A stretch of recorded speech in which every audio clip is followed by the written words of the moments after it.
Mga boss, idol, tara na't pag-usapan natin ang lumabas na trade scenario ni Andrew Wiggins sa Los Angeles Lakers at ang balitang mas bagay nga daw nakatandim ngayon ni Victor Wembanyama si Russell Westbrook upang mas lalong mag-improve ang laro nito. Pero bago yan, please don't forget to hit the notification bell at mag-subscribe sa ating channel.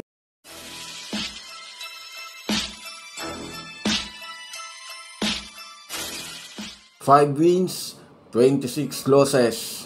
Yan nga mga boss, idol, ang record ngayon sa standing ng San Antonio Spurs sa Western Conference. Bukod nga sa katotohanan na sila ngayon ang pinakakulelat na team sa West, hirap rin naman niyang makakuha ng panalo ang team na ito sa ilang mga contenders ngayon.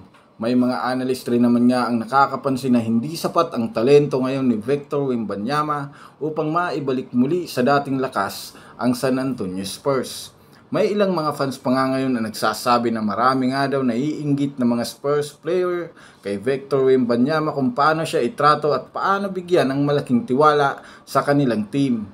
Kalat na kalat nga sa social media nitong mga nakaraang linggo na hindi pinapasahan si Wembanyama ng kanyang mga teammates kahit na easy shot at easy score sana ang maitatala nito.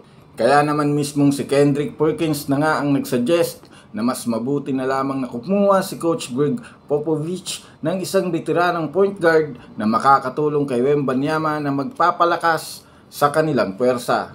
At isa nga sa mga napangalanan dito ay si Russell Westbrook ng Los Angeles Clippers. Naniniwala nga si Perkins na matutulungan ni Westbrook si Wembanyama na mag-improve ang laruan nito.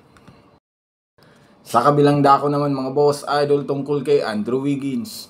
Lingid nga sa kaalaman ng nakararami, official na ngang lumabas ngayon na open na nga daw ang Warriors na i-trade si Andrew Wiggins. Aminado rin naman nga ang mismong front office ng Warriors na nanghihinayang man sila, pero kailangan nga nilang gawin dahil bagsak nga ang efficiency nito dahil na rin sa kanyang naging problema nung nakaraang taon. Maraming ang mga fans ang nag-iisip kung pwede nga bang mapapunta ito sa Los Angeles Lakers. Ang sagot nga dyan ay oo at pwedeng pwede.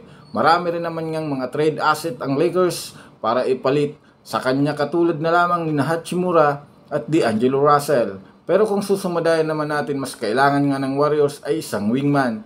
Ibig sabihin pwedeng mag-demand ang Warriors sa Lakers ng kasama ni Hachimura at hindi si D'Angelo Russell. Pero syempre magdidipindi rin naman nga ito sa magiging desisyon ng kanilang front office.